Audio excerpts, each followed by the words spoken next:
De la glace, un naufrage, un musée. Aujourd'hui, on va parler du Vasa.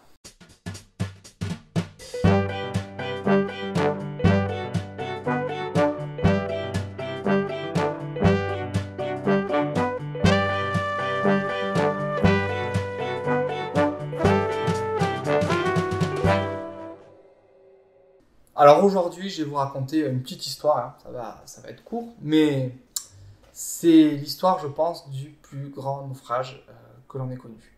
Alors, vous connaissez le Titanic, hein.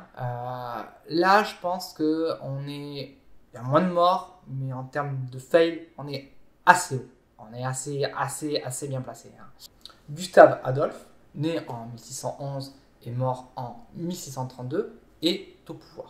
Gustave II Adolphe, comme vous pouvez le voir dans ses dates, il n'a pas vécu longtemps, mais c'est un grand chef de guerre. C'est un grand roi pour la Suède. Il va agrandir les possessions territoriales de façon significative et il doit diriger son pays dans un contexte particulier puisqu'on est en pleine guerre de 30 ans.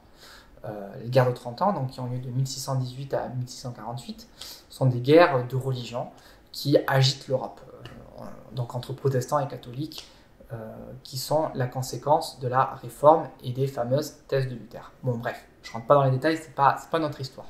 Gustave Adolphe, il décide, pour mener ces guerres, de faire construire un bateau.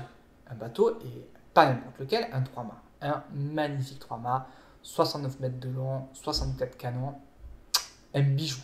Pour ce faire, il demande à Henrik Ibbetson de réaliser ce bateau.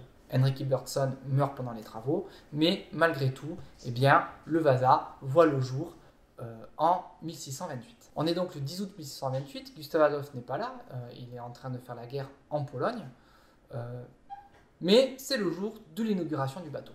Il va s'élancer fièrement depuis les quais de Stockholm sur la mer. Il fait beau, il y a une petite brise sympathique, hein, juste assez pour ne pas avoir trop chaud, et tout le monde est là, l'équipage est au complet, 300 personnes à peu près sont embarquées sur le navire. Le capitaine, un peu pour kiffer, a même fait venir sa femme, ses enfants. Donc c'est la fiesta, tout va bien dans le meilleur des mondes.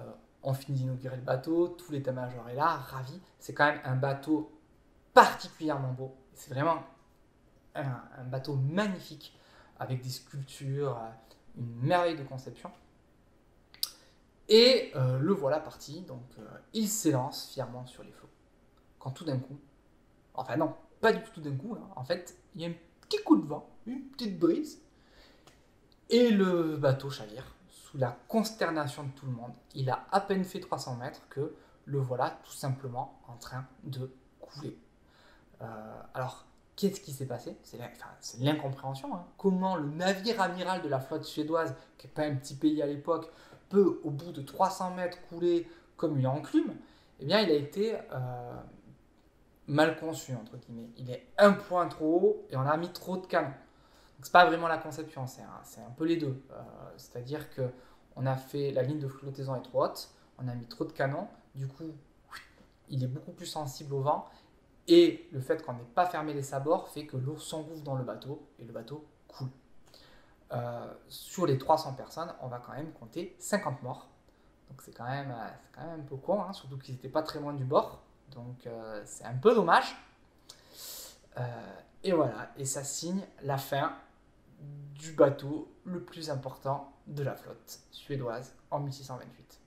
Mais l'histoire ne s'arrête pas là. En 1956, Andreas Franzen décide de se jeter, alors non pas dans la mer, hein, enfin pas tout de suite, mais d'abord dans les archives. Et ce faisant, il va localiser l'épave et il va la retrouver en parfait état. Le fait que la mer au large de Stockholm soit très froide et peu salée fait qu'on a une conservation quasi totale du bateau. Et donc, des programmes pour remonter le navire sont créés et on va ainsi sortir de l'oubli et de la mer le Vasa. Donc le Vasa, une fois sorti, a été mis dans un